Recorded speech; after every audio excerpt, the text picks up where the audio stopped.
Today, I am going to share with you a couple of new products that I have run across, as well as a couple of different application techniques while I create a fuchsia eye look.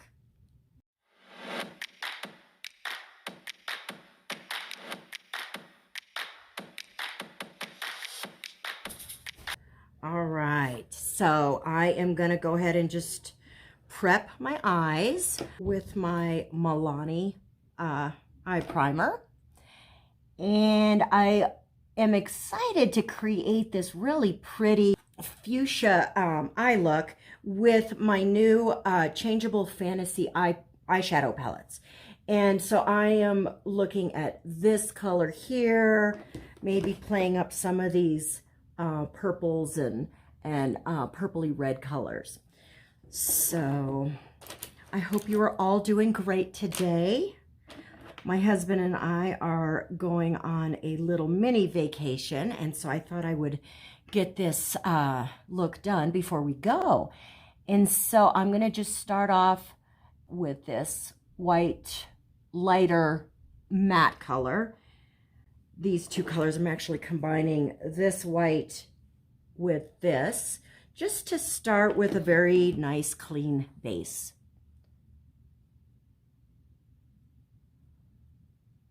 All right, and then for the transition shade, I'm wanting to go in this direction. So what I'm going to do is start off with this one here and kind of build up a little bit with that. So yeah, we are going up to Lyons in Colorado, and they have a place called We Casa, and so you rent out these little houses, which I've been wanting to do for quite some time. All right, and then just get that in the crease. Get it going a little bit. It already has quite a bit of that red color in there. And then we tried paddleboarding for the first time. And so we're going to be doing that as well when we're up there. We're probably going to go into Estes Park and spend a nice day at the lake. And with this transition shade, I'm really going up a little bit further up and really blending this out. This transition shade is a little bit on the darker side. And so I really want to make sure that that's blended well.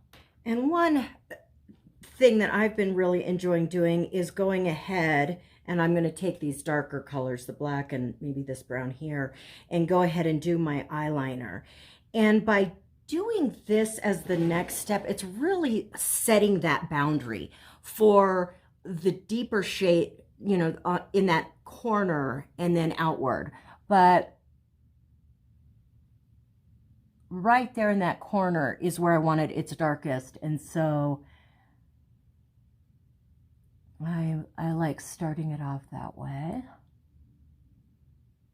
So the next color I'm going to go in with is this one here.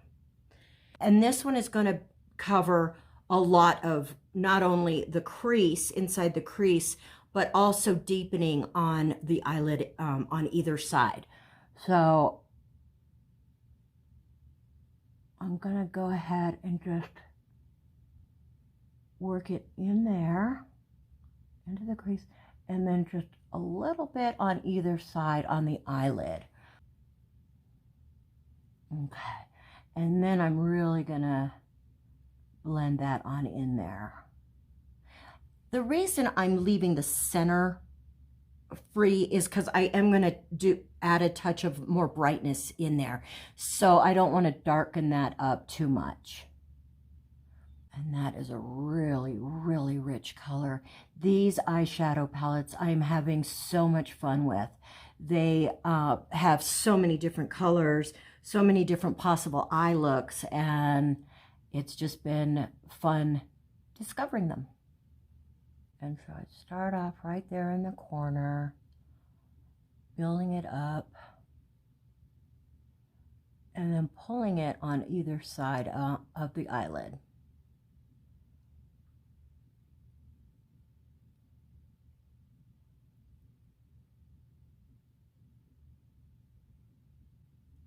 one seems to be a little bit more intense, so let me get them to match.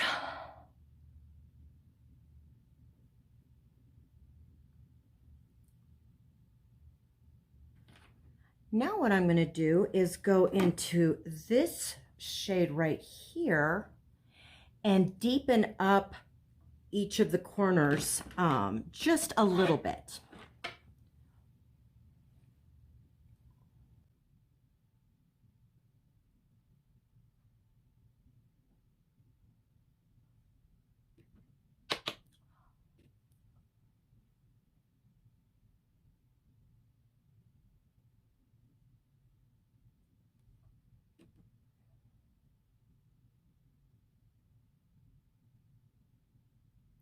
Okay, and now I'm going to go back to my transition shade and just try and blend that up a little bit more, making sure that it's nice and blended out. These are some pretty pigmented colors, and so the deeper the colors that you're using that are like this, the more you may have to blend.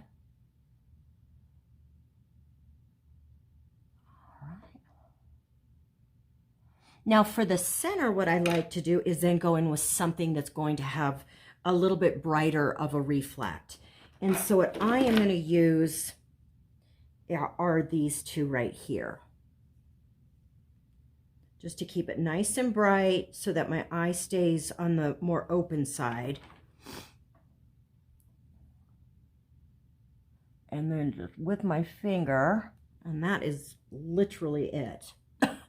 The rest is just kind of blending it. I don't want it getting up into that crease. I want to keep it more just like right on the lid, tapping it into place.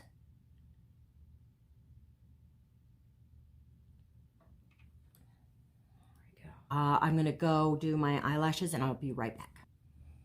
Okay, I am back. So now what I am gonna do is my under eyes. And one trick that I have learned, because I've heard about how awesome the this is the e.l.f. Camo Hydrating Camo Concealer is. And I liked it, but I didn't seem to like it as much as I thought I would, I think because of the application. So this one, it's definitely a situation of less is more. And so you've got this big, big, big buck foot. And so it applies way too much when I do it that way.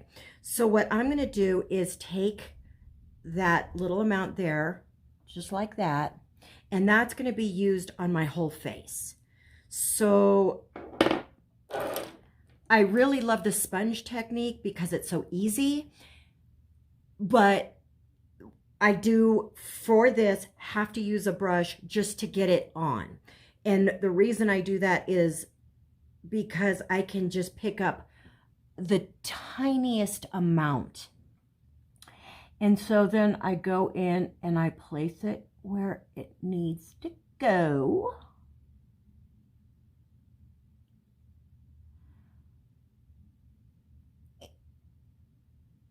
And it's just a really small amount.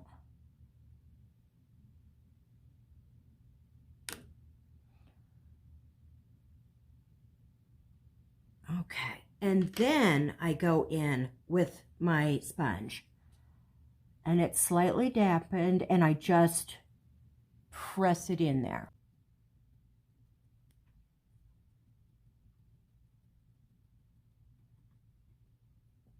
Okay.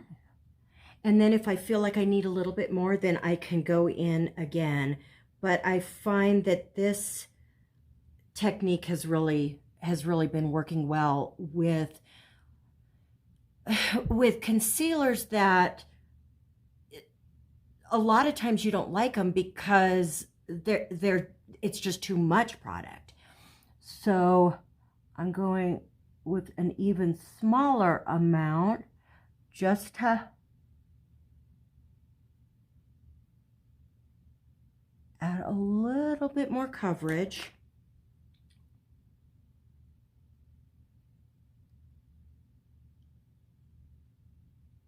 And then I get this concealer to really work for me this way.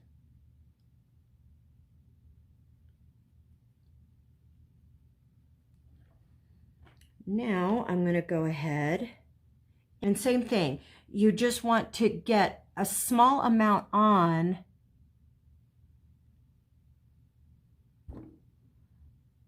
and add it. I mean, it takes the tiniest amount for basically your whole face.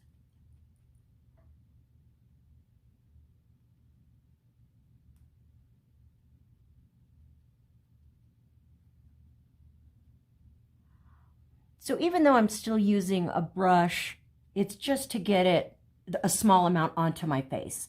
I'm not actually using the brush to start the blending in. That's what the sponge is for. The next product I want to show you, and this was a YouTube made me buy this one, and it's the L'Oreal Age Perfect 4-in-1 Tinted Balm. And this one, I ended up getting a color that really wasn't a great match for me. And it does suggest putting it on with your fingers. I didn't like that application at all. It was skipping. It's a difficult product to blend in with your fingers. So what I like to use is a very, very stiff brush. This one I got at, I think it was the Dollar General, Believe Beauty, and I absolutely love this brush. I cannot believe the quality, and it was so inexpensive. So this one works really well with this particular product. And I get it on in there. Now I can mix it with, say, a lighter foundation, but I also want to show you how even if your foundation isn't spot on, you can still do little tricks to make it work. So let me start applying this, and I apply it just like I apply it to, apply my foundation. I might have actually even gotten a little bit too much on. And it really does seem to take a more stiff brush to blend it out.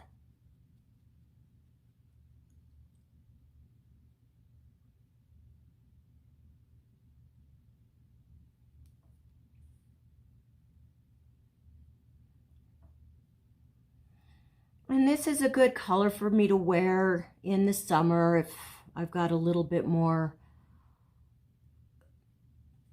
color to me. Or at least this way I can fake having a little bit more color to me. I normally don't carry my makeup on down my neck. But if you have a foundation that is a little bit too dark or a little bit too light and it's not matching your neck as much, then you might want to go ahead and just kind of blend it on down. You don't have to add that much, just whatever's left on the brush.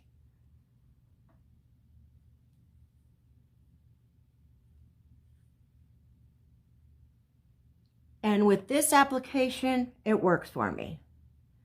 Fingers, not so much.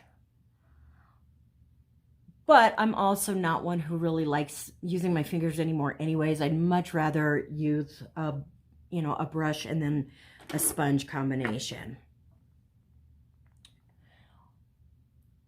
It's slightly tacky. I'm going to go ahead and go in with my sponge and just further blend it. But as you can see, once it's on your face and blended out, really blended into the hairline. Sometimes you can get makeups to work for you. And then by the time you add your rest of your products, especially your contour, because then you're darkening the outer part of your face, it really does kind of seem to work. So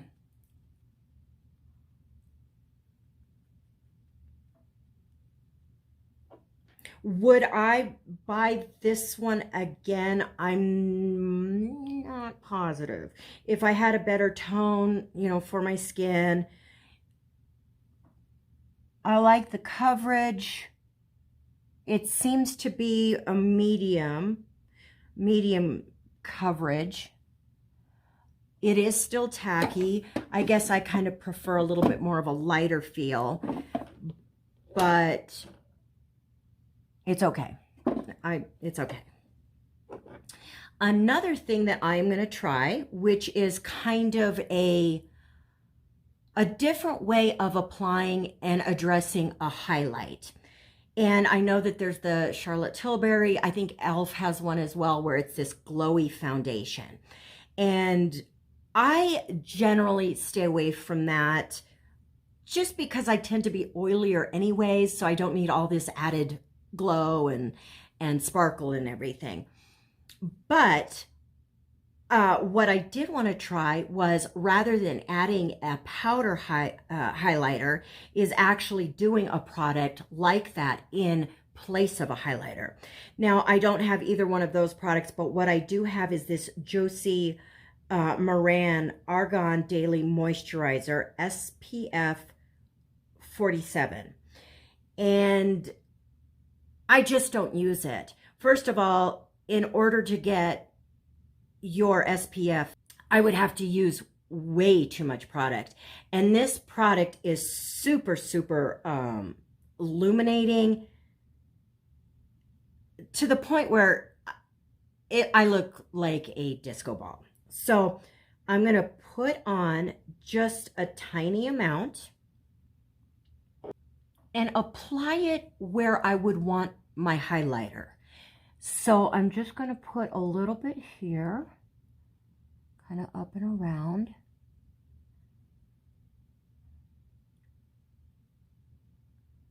And this is a darker tone as well, so it works really well with this, you know, makeup combination. But what it's doing is it's giving me a glow without any sparkles, without any detection of, sometimes I always worry that if I put my highlighter on you from an angle, you might see a streak or anything like that. Whereas with this, it's actually the foundation that's giving you the sparkle. And like I say, this is just way too luminous to put all over my face, and especially the amount that you would need to provide you the sun protection. So I do still wear my my sunscreen. This is just simply to try and have that effect of a highlight. So now that it's all blended in, I'm going to go ahead and set my face. Again, that makeup is still a little bit tacky, so I could definitely use setting powder.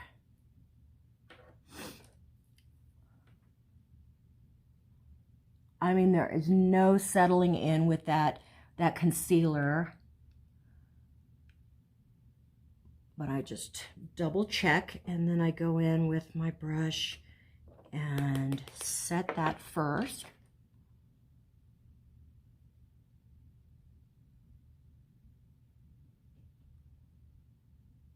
One product that I really want to try, I'm going to have to pick it up, is the e.l.f. Under Eye Powder, and it's pink. So it's brightening. It's like a color correcting, but with the powder rather than concealer. Okay.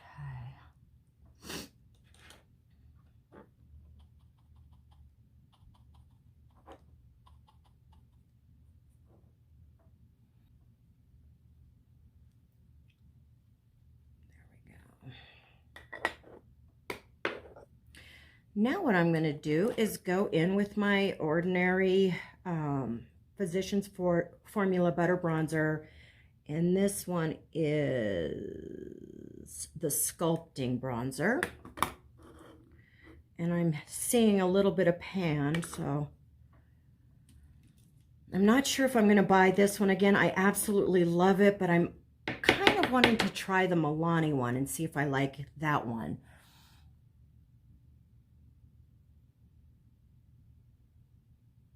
It is fun to experiment, but then it also is nice to be able to have products that you really do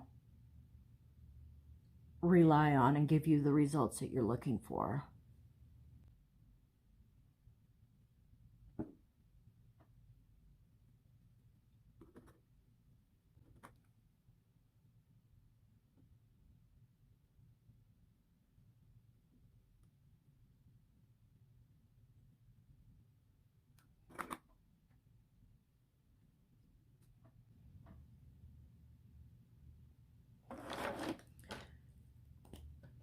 Now I'm going in with my Wet n Wild Mega Glow makeup stick. And this color is Floral Majority. And it's just this nice rose, mauve rose color.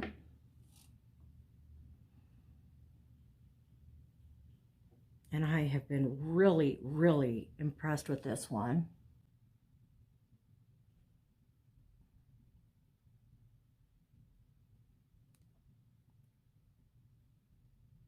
I am going to finish up that under eye using the lighter of the transition shade. And that way you can kind of go and line it without it closing up your eye too much, because it's a medium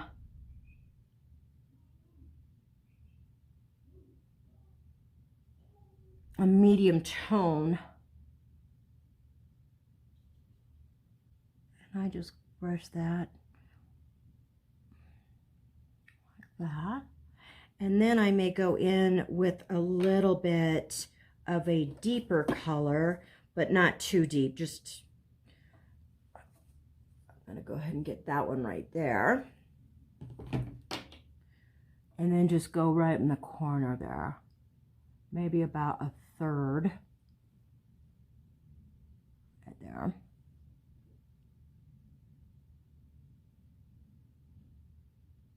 Right there.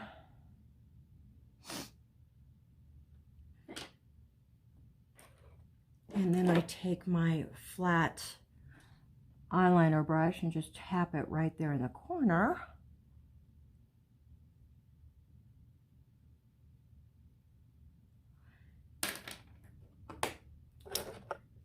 And you can do this. I always just love my bronze. I end up ordering it over and over and over again, but you can use basically any lighter metallic eyeliner to do this. And it's just basically adding this in the waterline, adding a little bit of sparkle to your eye, a little bit of definition, but it's reflective, so it's not closing up your eye.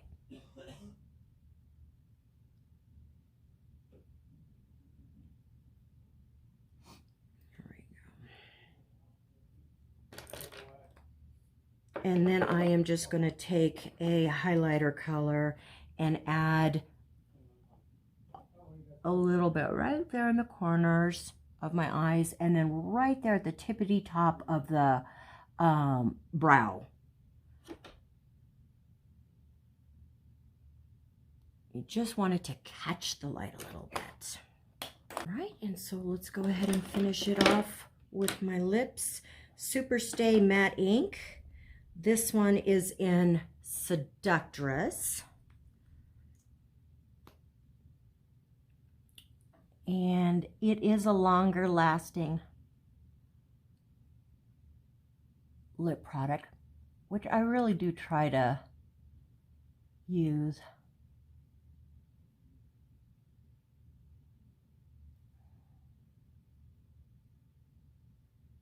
Now that my lips have set, I'm going to go in with my Superstay Ink crayon, and this one is Raise the Ceiling, I think. I need to get a couple more of these because there's some colors that I also want to try out, maybe a little bit more fall, like a brick red or something like that. I focus this just on lining my lips, and it's a little bit thicker, so it does everything. It contours, it lines, it, you know, shapes your mouth.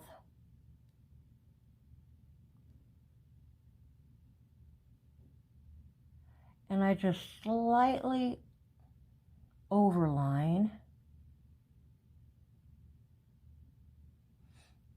keeping the underneath, the first color peeking out in the center.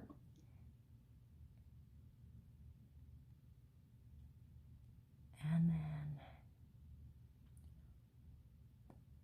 kind of do just that to blend, and that's all you need to do. I do always like to put a gloss on the longer lasting lip products because they tend to look a little dry and caked up a little bit, but even this one has a little bit of a gold bronzy color to it. This is the e.l.f. Lip lacquer in Love Bite.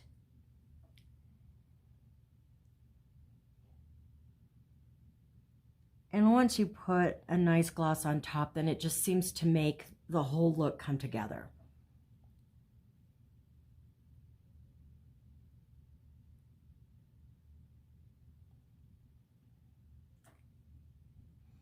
There we go. Well, I hope you enjoyed this tutorial. If you have any questions, please leave them in the comments below. If you enjoyed this video, please consider subscribing, give me a thumbs up, and I hope you have a great day.